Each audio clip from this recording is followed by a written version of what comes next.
Sir voice stage है इसमें।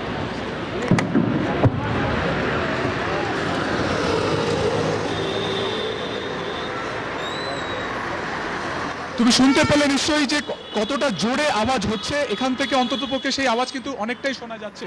যেটা তোমাকে বলছিলাম প্রথমেই, হয়তো এখানে যারা ছিল আমরাও ভেবেছিলাম যে আতশবাজি দেখানোর চেষ্টা করব ওপরে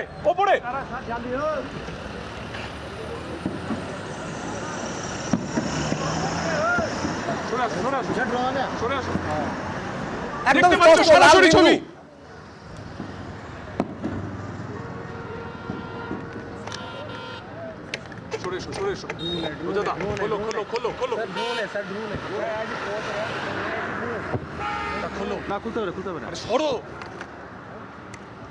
সুব্রজিৎ, সরাসরি সেই ছবি কিন্তু আমরা এতক্ষণে দেখতে পেলাম। বেশ কিছু লাল পয়েন্ট একেবারে ডাল লেকের উপর থেকে গেল। আকাশে লাল আলোকবিন্দু দেখা যাচ্ছে, মনে করা হচ্ছে সেটা আবার ড্রোনের মতন হামলা হতে পারে। তারপর সেনার তৎপরতা শুরু হচ্ছে, যারা নিশ্চিন্তে বেরিয়েছিলেন রাস্তায় তারা এবার দৌড়াদৌড়ি শুরু করেছেন। সুকান্ত,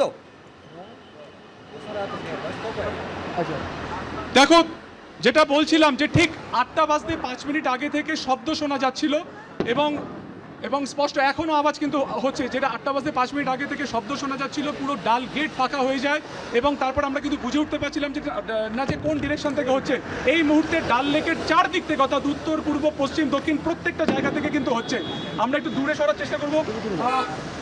পুরোপুরি ব্ল্যাক আউট দেখতে পেলে, পুরো ব্ল্যাক আউট হয়ে গেছে। আমরা কিন্তু ক্যামেরা লাইট অফ করে দিলাম এই মুহূর্তে। একদম পুরো অন্ধকারে ঢেকে গেল, আমরা দেখতে পাচ্ছি। সুকান্ত, বলে যাও তুমি, মানুষজন দৌড়াদৌড়ি শুরু করে দিয়েছে আতঙ্কে।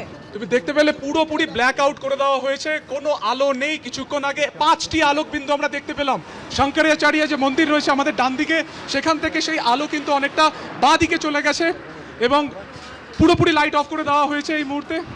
শুধুমাত্র রাস্তাতে যেটুকু লাইট দেখা যাচ্ছে সেটা শুধুমাত্র গাড়ির, এবং চারদিকে কিন্তু এই মুহূর্তে একেবারে তৎপরতা, প্রত্যেকে চলে যাচ্ছেন, পালিয়ে যাচ্ছেন, যত দ্রুত সম্ভব এলাকা ছাড়ার চেষ্টা করছেন। আচমকা 8টা বাজতে 5 মিনিট আগে কিন্তু এই সিজ ফায়ার ভায়োলেশন হলো এবং তারপর আমরা দেখলাম যে ওমর আব্দুল্লাহ মুখ্যমন্ত্রী তিনি টুইট করলেন এবং তারপর আমরা দেখতে পেলাম একেবারে দৃশ্যত যে 5টি আলোক বিন্দু সেটা কিন্তু এক ডিরেকশন থেকে আরেক ডিরেকশনে চলে গেল, একেবারে পূর্বের দিকে চলে গেল এবং গোটা এলাকা প্রথমে শিকারার লাইট অফ হলো, তারপর হাউস কোর্টের লাইট হলো, তারপরে কিন্তু অফ হলো। যেটা আমরা দেখলাম ডাল গেটের পুরোপুরি যে এরিয়া তা কিন্তু লাইট অফ করা হলো। ঠিক 5টার পর থেকে যুদ্ধবিরতি, সংঘর্ষ বিরতির যে বার্তা ছিল, তারপরেই আমরা যেটা দেখলাম যে এখানের যারা পুলিশ ছিলেন তারা বললেন যে গতকালকে সন্ধ্যা 7টায় ব্ল্যাক আউট হয়েছিল, আজকে এখনো পর্যন্ত তাদের কাছে নির্দেশিকা নেই এবং যেহেতু নির্দেশিকা নেই তারা কিন্তু অনেকটা একেবারে খুশি ছিলেন যে আগের অবস্থা ফিরছে। যারা শিকারার বাসিন্দারা ছিলেন তারা বলছেন যে একেবারে তাদের অর্থনীতির চাকা ফের ঘুরবে, কিন্তু পুরোটা বদল হলো 7:45, অর্থাৎ 8টা বাজতে 15 মিনিট আগে, ঠিক 5 মিনিট আগে। এবং তারপরে আমরা চারিদিক থেকে ডিরেকশনে শব্দ শুনছিলাম, বুঝতে পারছিলাম না যে এটা কিসের শব্দ, কারণ আতশবাজি হতে পারে। সংঘর্ষ বিরতির পরে মানুষজন খুশি ছিলেন, কিন্তু আতশবাজির ক্ষেত্রে যে আলো আমরা দেখতে পাই, আলোর যে রোশনাই দেখতে পাই সেটা কিন্তু ছিল না। এবং পরিষ্কার আমরা যেটা পরিষ্কার লাইভে দেখালাম, শঙ্করাচার্য মন্দিরের যে ডিরেকশন সেখান থেকে একেবারে লেফট দিকে সেই আলো গেল। ড্রোন যে ধরনের ছবি, তুমি আমাদের সঙ্গে থাকো।